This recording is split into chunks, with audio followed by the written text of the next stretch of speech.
अरे यार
టెక్నికల్ వార్త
Am I audible to everyone?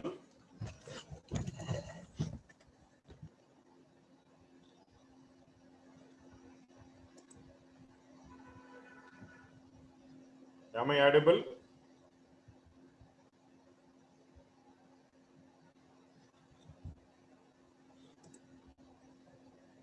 Okay.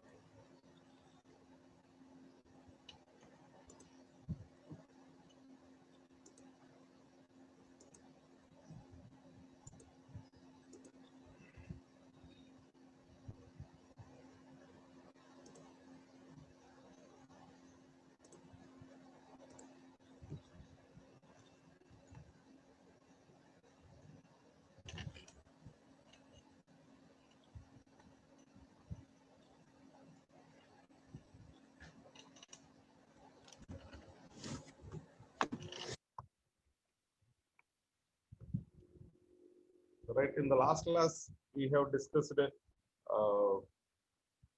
Google file system and introduction to the Hadoop.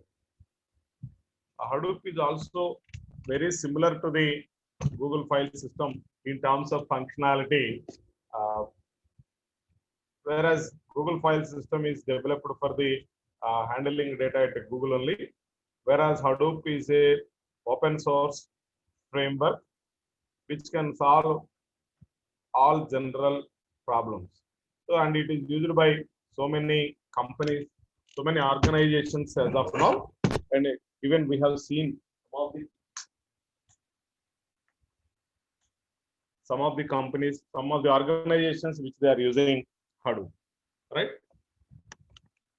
And even we have discussed what factors that motivate the people to develop the Hadoop and all, and various application areas and various organizations that use this particular Hadoop ecosystem, what are the components of Hadoop ecosystem, and their roles also we have discussed a little bit. Now let us see HDFS, a Hadoop distributed file system. It is just like normal file system in our computers, which is used in Hadoop. What way it was stored the data, what way it is we are going to retrieve the data from the HDFS. So these things we will discuss in the today's class. Now, what are the responsibilities of the HDFS? So HDFS is responsible for storing data on the clusters because it was designed and developed on clusters of commodity hardwares. That means we will use the available cheaper hardware resources to hold the huge volume of data, and we can process the data with better performance, right? So, and as you all understood that in GFS, what way the file was going to be stored in the chunk servers. In here also, the similar, the operation is almost, or not almost, everything is same as GFS, Google File System, with a different terminology, right? So initially, the data files are split into blocks and distributed across the nodes in the cluster. Whereas in the Google File System, the file is going to be split into blocks. Those blocks are called as chunks. Those chunks are distributed to the chunk servers, right? So here, instead of chunk servers, we are using a different name for it, is data node. Instead of chunk servers, here we will use the name data nodes. Whereas master node in GF will be represented in Hadoop with the name node. So instead of master node, here we'll use the name name node. Whereas chunk servers, here we'll use the name data nodes. All right, and each block is replicated multiple times. As you know, what is the reason why we need to replicate the data, even though the memory is wasted for representing 3 copies in different locations, right? So because the distributed system itself, it was assumed that there will be a failure. So whenever if a failure has occurred, okay, how to restore and how to restart the system without stopping it and without compromising the performance. So because of these reasons, always each block is going to be replicated multiple times, right? And so this is the architecture of HDFS, Hadoop Distributed File System. Probably the functionality which I explained, you might have feel that which is similar to the GFS, which is same as GFS, not similar, because the HDFS itself, the total entire Hadoop operations are defined based on GFS only. Okay, right. Now it was also be implemented using Java. So here the name node, just like master node in the GFS, here the name node will maintain all the metadata regarding the files. Okay, so all the information which is going to be stored in the HDFS will be maintained. The metadata of those information will be maintained by name node. Okay, and name node, whenever if a client made a request to process something, what name node does is simply it fetches the file which is requested by the client along with the number of blocks. Because while storing the data into the HDFS, what name node has to do, because name node is a single system, it cannot hold the whole data. So instead of holding the whole data in a single system, what it does is simply it will be split the whole data into blocks Each block size here also 64 MB. Of course, the latest versions of Hadoop are supporting 128 up to 128 MB, but the older versions are supporting only 64 MB. Okay, so before storing the data in HDFS, what Namenode does is initially it splits the file into number of blocks. The block size is 64 MB, and those blocks will be distributed to various data nodes. Various data nodes. Say for example, you can assume that the server which is present in our college in library, okay, will act as a name node. Assume that. Okay, and lab 1 is a cluster. Lab 1 in our college will assume that it is a cluster. Lab 2 is a cluster. Clustering means, in data mining you might have studied. Clustering means grouping a set of objects based on the certain condition or based on the similarity that exists among those group of objects, right? So assume that lab 1 is a cluster, lab 2 is a cluster. Cluster means group of nodes, group of systems, group of objects, right? And lab 3 is another cluster, lab 4 is another cluster, right? What server system will do in terms of HDFS is Hadoop is whatever the file initially it was received, that will be split into blocks, and those blocks are distributed to, say for example, the file which we have submitted to the name node, assume that it is going to be split into 10 equal parts, right? So let us assume that the first 3 parts are stored in lab 1, remaining 2 are stored in lab 3, and the last 5 are stored in lab 4. As of now, we did not allocate anything to the lab 2. Okay, so lab 1 will be assigned with 3 blocks. Lab 3 is going to be assigned with 2 blocks, and remaining 5 blocks are allocated to lab 4. So allocated in the sense here, for cluster 1, there are, assume that 60 systems are there. Okay, to whom we are going to be assigned these 3 blocks? Yes, any one of the system which is present in the cluster. Out of 60, you might have assigned these 3 blocks to 3 different systems. Say for example, system 1, system 2, system 3. Assume that. Okay, so the file which you have submitted is split into 10 blocks. First 3 blocks are assigned to lab 1. Next 2 blocks are assigned to lab 3, and last 5 blocks are assigned to lab 4. Okay, in the first 3, block 1, block 2, block 3. Block 1 is allocated to system 1 in the lab 1, that is in cluster 1. Okay, and second block 2 is going to be assigned to system 2, and block 3 is going to be assigned to system 3. In the similar way for lab 3 and lab 4 also. Assume in such a way.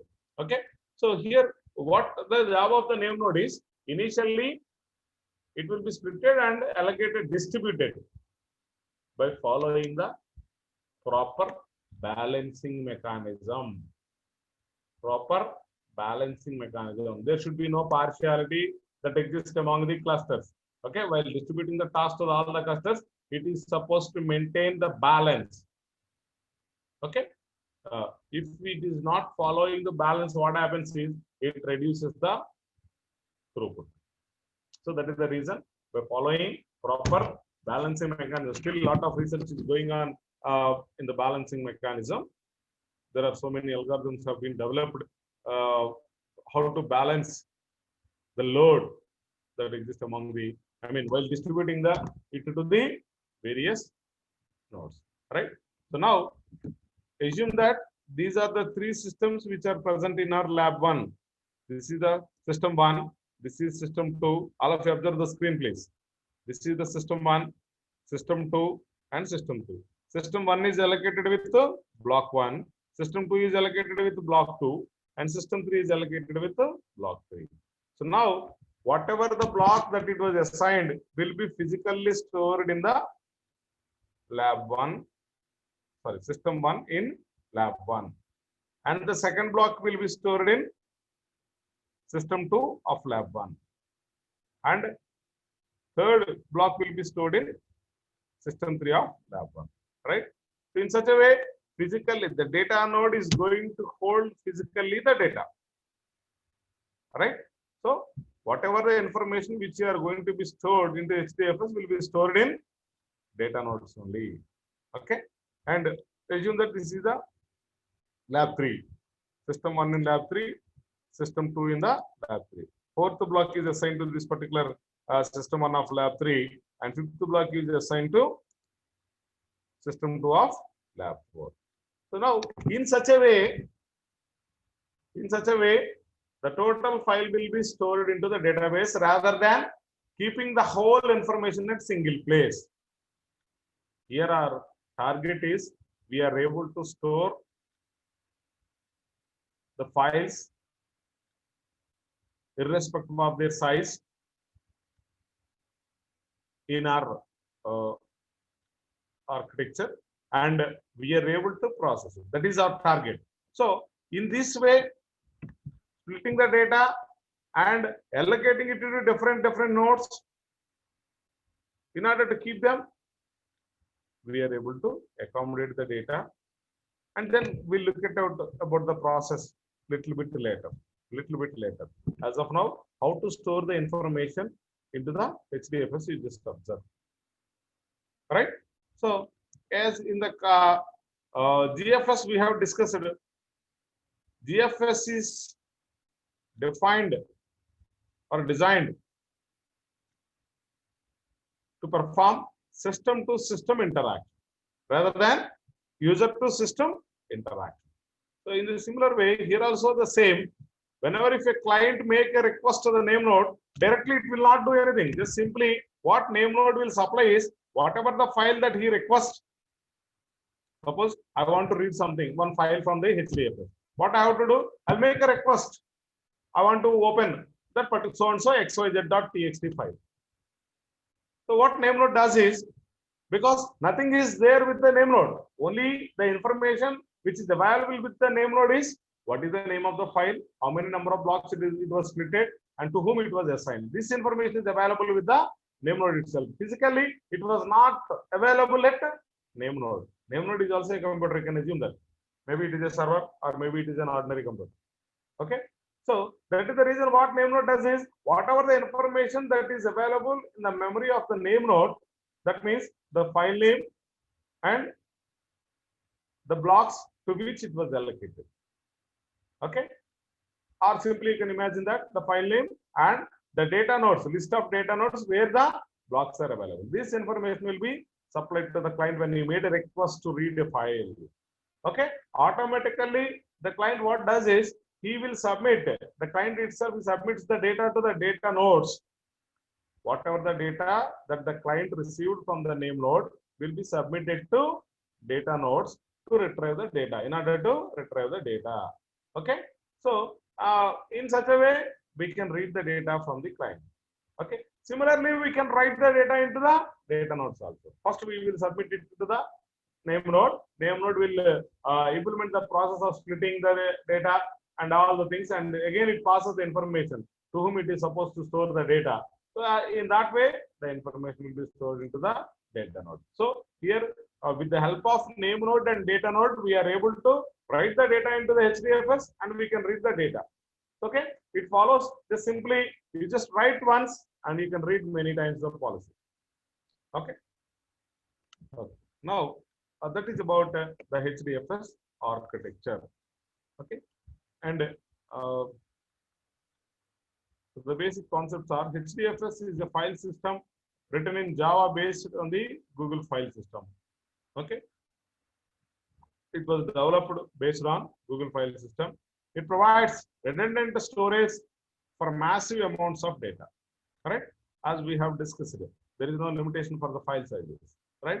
Whatever it may be the size of the file, we are able to accommodate with the Hadoop environment. HDFS works best with a smaller number of large files. Large files. As I told you, both GFS and HDFS are inefficient if the file sizes are very small in size. If the files are very small in size. If they are large in size, Okay, then the performance is ultimate. So this is, you can assume that this is the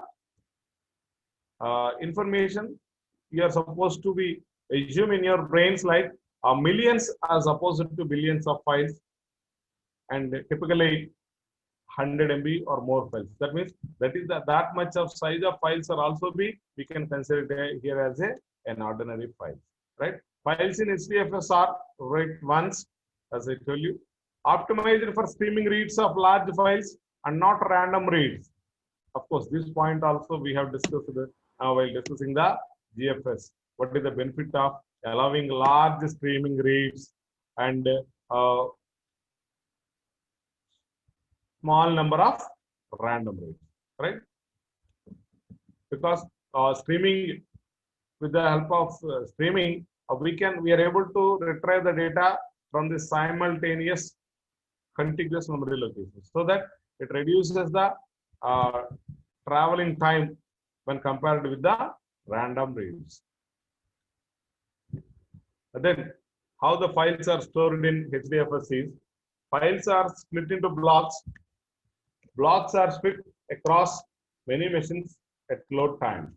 Okay, different blocks from the same file will be stored on different machines, as you are aware of that. Okay, not all the blocks of the same file will be stored at single system. They will be stored at different systems. As I'll show you diagrammatically how it will be. So here you can observe that this is the number of blocks, 5 blocks of a particular file. Okay, the particular file is going to be divided into 5 blocks. These are the data nodes. Node A, node B, node C, node D. 5 nodes here are there. So the block 2 will be allocated to node A, node B, and node D. Right? So remaining nodes are engaged with some other block. So that is, different blocks from the same file will be stored on different machines. Not all the 5 blocks are stored at the same machine, as we have seen in the diagram. The blocks are replicated across multiple machines. So because of fault tolerance mechanism, what we did is we'll place the 3 replicas of each block at different locations. Here also the basic, by default, 3 replicas are there. So the first replica will be stored in local node. That means which is nearest to them, and the remaining 2 will be stored at remote cluster. Remote cluster in the sense, the remaining 2 copies are stored at some other cluster other than the current cluster in the same. If you increase the, as I told you, it is possible to increase the number of replicas also, right? If you want to, suppose if you made it, the number of replicas are as 5, so first 3 will be stored as usual. That means first one will be stored in local node, and remaining 2 are stored at a remote, same cluster of the remote location, right? So up to now 3. What about the remaining 2? Those remaining 2 will be distributed randomly. There it will not follow any special mechanism. Directly, they will be allocated to random nodes. The name node keeps track of which blocks make up a file and where they are stored. As I told you, as a part of metadata, maintenance of metadata, whatever the file and what are the number of blocks that it was split and where they were stored is data nodes which contains the block. So that information is also be maintained by the files are stored in HDFS. So this is replication is 3-fold, right? In this way, here node A and node B are, node A is one cluster, node B and node D, assume that it is another cluster. Okay, and remaining are stored at different this one, different nodes you can think, right? Now let us see the other part. Data retrieval. How to retrieve the data from the HDFS? When a client wants to retrieve the data, communicates with the name node to determine which blocks make up a file and on which data nodes those blocks are stored. As I told you, whenever if you make a request to retrieve a file, simply what you have submitted, you just submit the file name only. So what name node does is it will verify in the namespace. That means it is it verifies it in the metadata which is maintained by name node regarding the file name and how many number of blocks it contains and to whom they were assigned.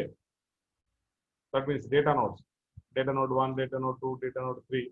Like that, it will give the information regarding where the blocks are available and the file name. So these two informations will be submitted to client. So with that information, even replica information is also be supplied to the client so that he will decide from where he is going to access the data. Okay. During that access time, always the client is going to access the data which is nearest to the, or the client will access the replica which is nearest to the client. Right. Always you try to access the information from the nearest client, nearest node. Right. So then communicated directly with the data nodes to read the data. Okay. So if once the client fetches the information regarding where the data is available, then the client will directly communicate to the data nodes to retrieve the data. And functions of name node. What name node does is, as you all aware of that, it maintains the file system namespace. Right? File system namespace in the sense it maps a file name to a set of blocks, maps a block to the data node where it resides. Right? First part is file name to set of blocks. First, it will be split into blocks, and those blocks will be assigned to data nodes. So this total information, that means file name followed by the how many number of blocks it contains, followed by to whom it was assigned. So this information will be recorded by name node. And cluster configuration management. That means in the first class, I told you Hadoop can be installed in 3 different ways. One is standalone mode, second one is pseudo random mode, and third one is distributed mode. In the standalone mode, both name node and data node are running at the same system, and they use a single JVM for the process. In the standalone mode of operation, both name node and data node are running at the same system, and it uses the single JVM to process it. Whereas pseudo random distributed mode, what happens is here also both name node and data node are running at the same system. Instead of using single JVM, it uses multiple JVMs. That is the difference between standalone and pseudo random.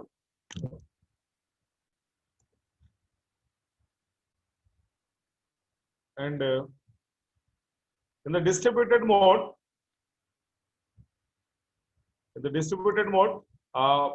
both name node and data nodes are running at different systems. Name node is running in one system. The data nodes are running in many number of systems. And in the distributed environment, there are n number of data nodes.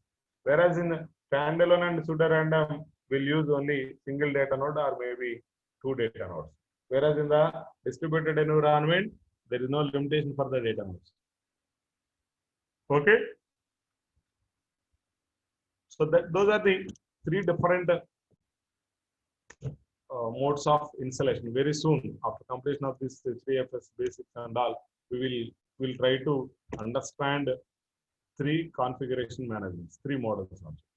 And replication engine for blocks.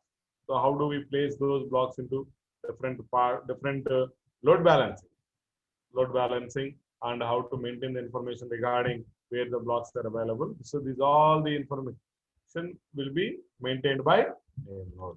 So name node is responsible for splitting the file into number of blocks, assigning those blocks to the data nodes, configuration management, and replica management. So these four tasks are performed by name node. So now let us see what the contents of metadata which is maintained by name node. So metadata in memory. So what are the contents that the name node has to maintain in their primary memory is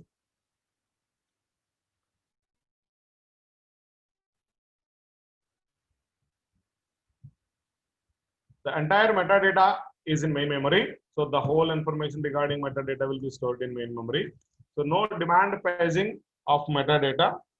So that means, as you might have studied in operating systems regarding demand paging, how we are going to retrieve the data, the page from the, okay. So memory, we have studied about the demand paging, these all things, okay. There are various paging techniques also we have studied. So in a similar way here also, there is no demand paging of metadata. The types of metadata is list of files, list of blocks for each file, list of data nodes for each block. That means including replicas. Only one block will be stored in one data node, and remaining two replicas will be stored at different systems.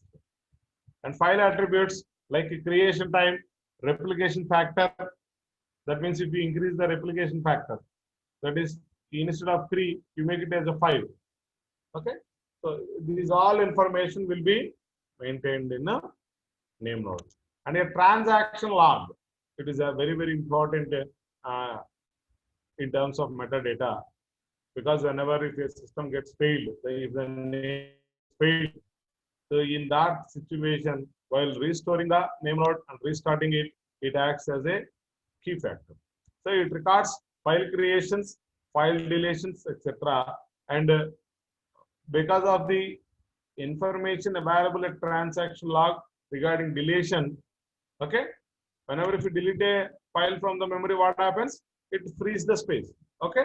So next, what we have to do next time when a new file has arrived, we will allocate that space to that newly arrived file. So in this whole information, in order to balancing, in order to implement the balancing also, it will help. And the file system metadata, if we are talking about it, the HDFS namespace is stored in the name node. As I told you, whatever the system or wherever the system, the name node is running, in that system's memory, the whole metadata is going to be stored. A name node uses a transaction log called edit log. Here we are using the name for transaction log is edit log to record every change that occurs to the file system metadata. Edit log. Here the name of the log file which is used for transaction log is edit log, which is used to record the changes that occurs to the file system metadata. For example, creating a new file. When you create a new file, what happens?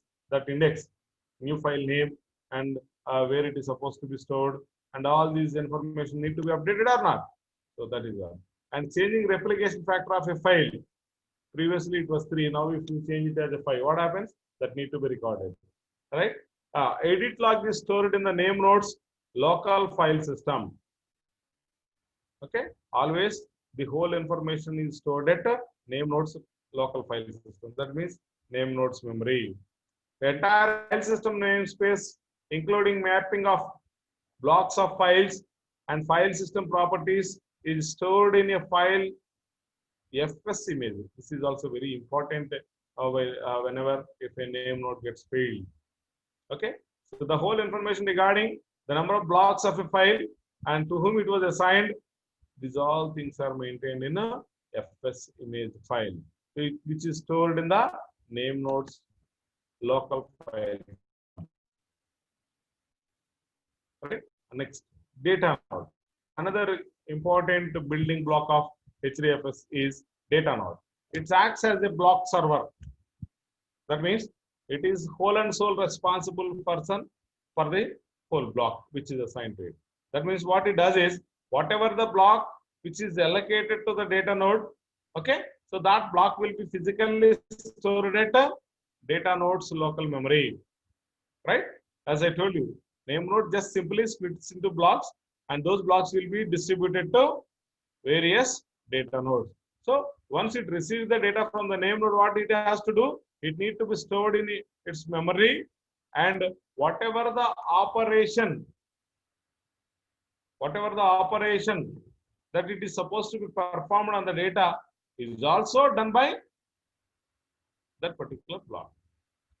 That means whenever if you write MapReduce program, okay, so that MapReduce program will be executed at a data node to process the block.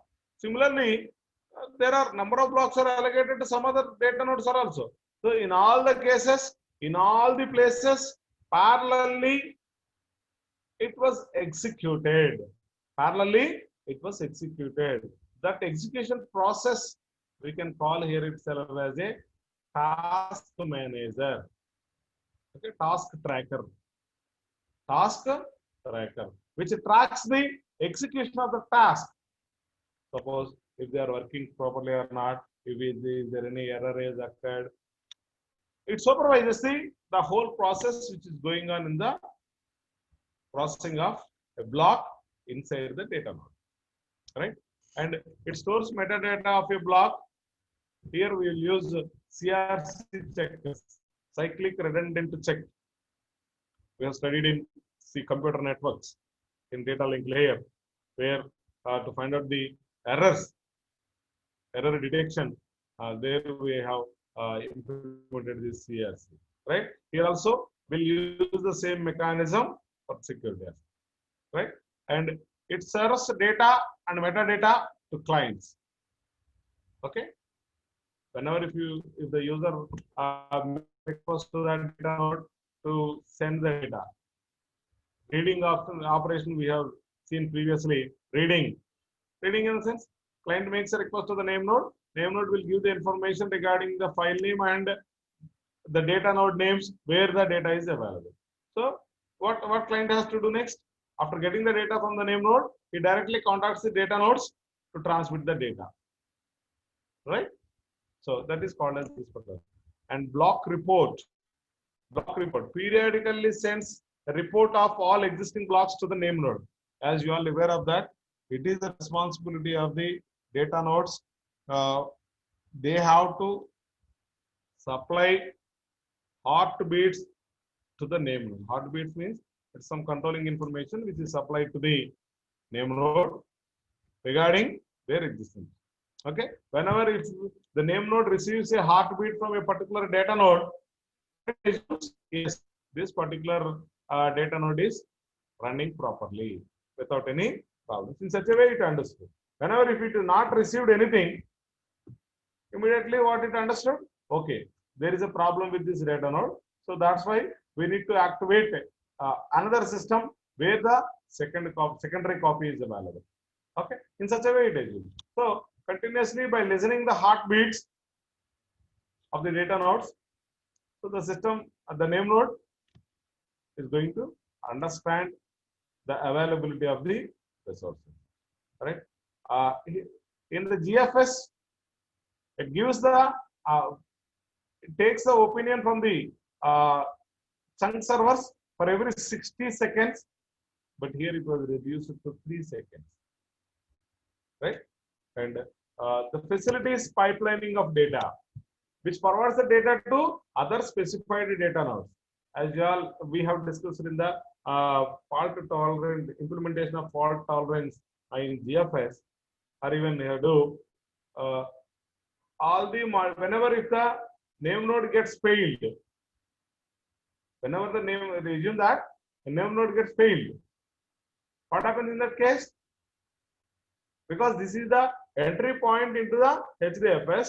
If the entry point is corrupted, the entire system is going to be stopped. But it won't happen here in the case of this particular architecture, because it also maintains another node called as secondary name node. Very soon we are going to discuss it. Okay, here what we are supposed to understand is, whenever if the name node gets failed, okay, so how do we restore the previous settings, and how do we restart the name node? So these all things very soon we are going to discuss.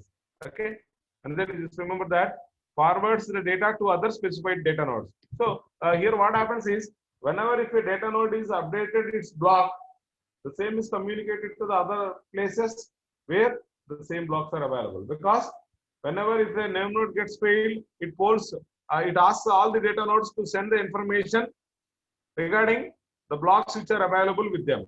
Okay, in that time, whatever the information that it was received, if it is same as the available information, then fine. Otherwise, if it receives the new information, what happens? The new information will be kept with the name node so that it gets updated, right?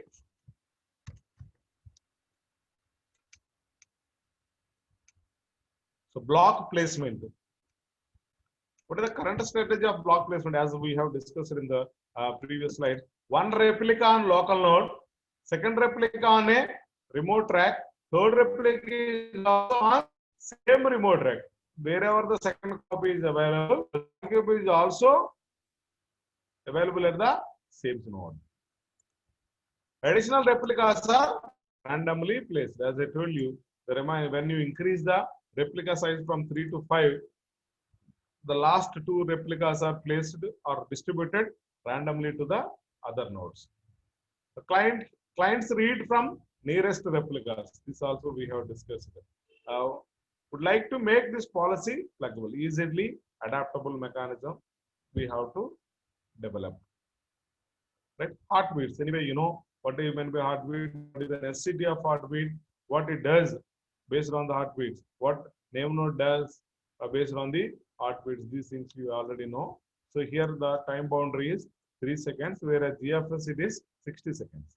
Name node uses heartbeats to detect data node failure. So during the after completion of 3 seconds, if it did not receive any heartbeat from the data node, so that it can, the name node can assume that the data node already failed, gets failed.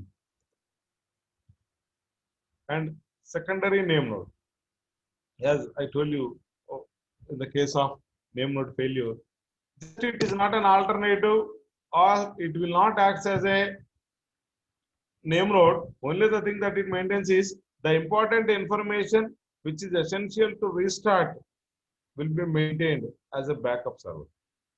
As a backup server. If you observe the first point, it copies the FS image and transaction log from name node to temporary directory. FS image, what it contains? FS image contains all the file information, like the number of blocks of a particular file and where they are stored, mapping. These all things are information is available at FS image. Whereas transaction log, replica updation or the modification on the files, this information is available at the transaction log. So these are from the name node to temporary directory. Always it gets the information from the name node and place it in a temporary directory. It merges FS image and transaction log into new FS image in a temporary directory. What it does is, before going it into the temporary directory, it simply merges the FS image and transaction log to make it as a single file, and uploads new FS image to the name node. The transaction log and name node is purged, and that means whenever if the name node gets failed, another system, if you keep it, you'll try to make it as a name node. In that case, the data from the temporary directory of the secondary storage will be moved to the name node, so that the name node contains at least some information regarding name node. Suppose if you are not implementing the concept of secondary name node, what happens in that case if the name node gets failed?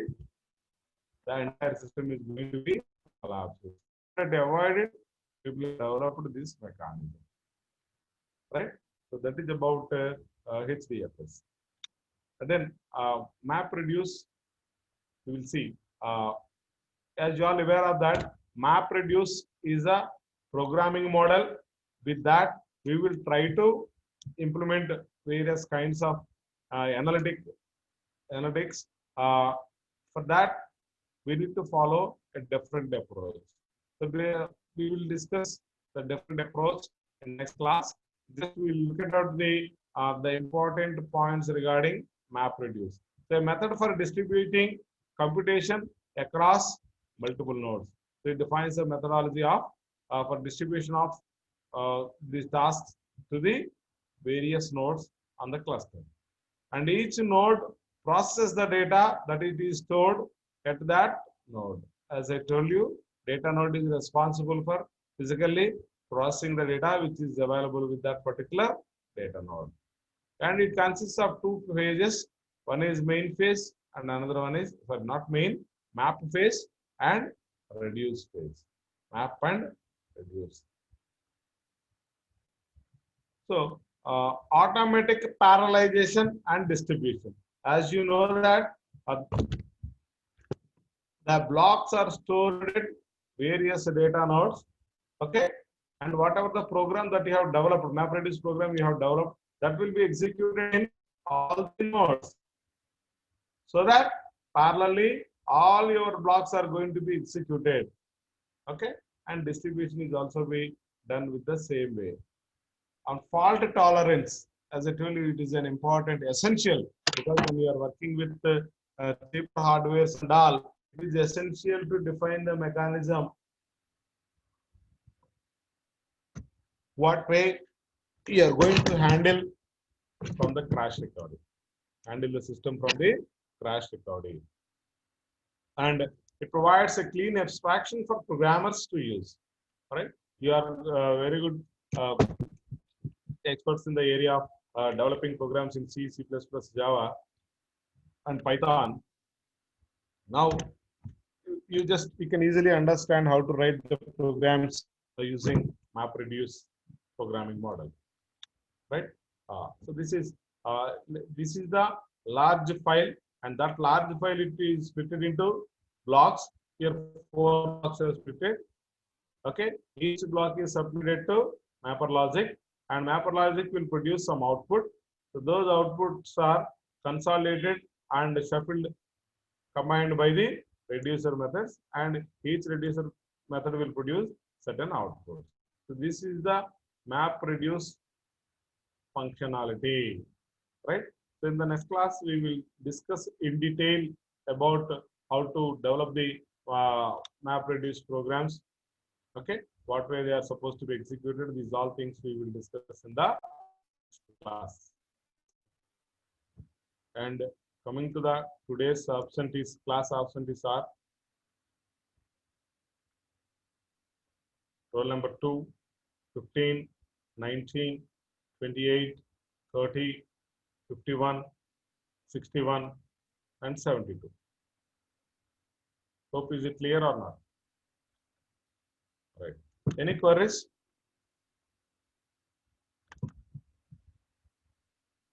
If you have any doubts, you can ask. You can unmute yourself and you can ask. Any queries?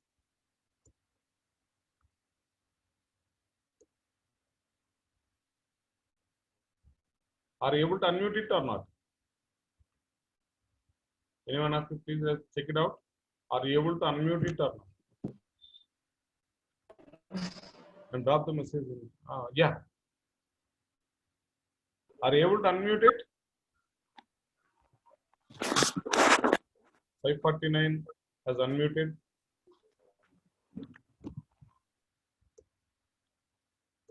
Okay. Okay. Any queries? Did you gone through the document which I was supplied to you regarding GFS? Google File System. Because it is very essential to understand thoroughly HDFS. Because If you are clear with the GFS only, you can easily understand Hadoop and HDFS. And even while writing the programs also, it will help you a lot.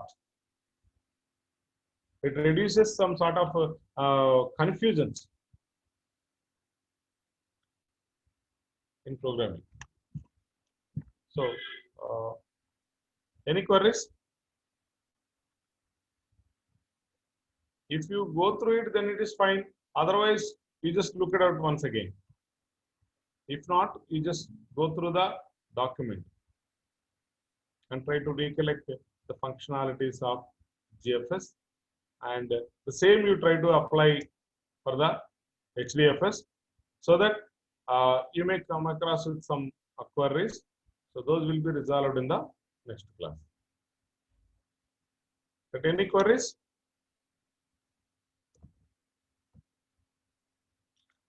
Anybody?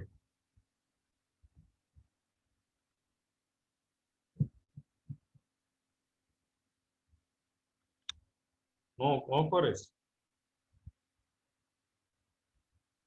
So if you are able to understand, it is okay. Otherwise, just simply listening to things will not enrich you, your knowledge.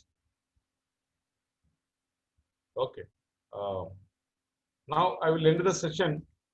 In the next class, we will see the remaining parts of the MapReduce model, and then we'll look it out into the actual program. Thank you.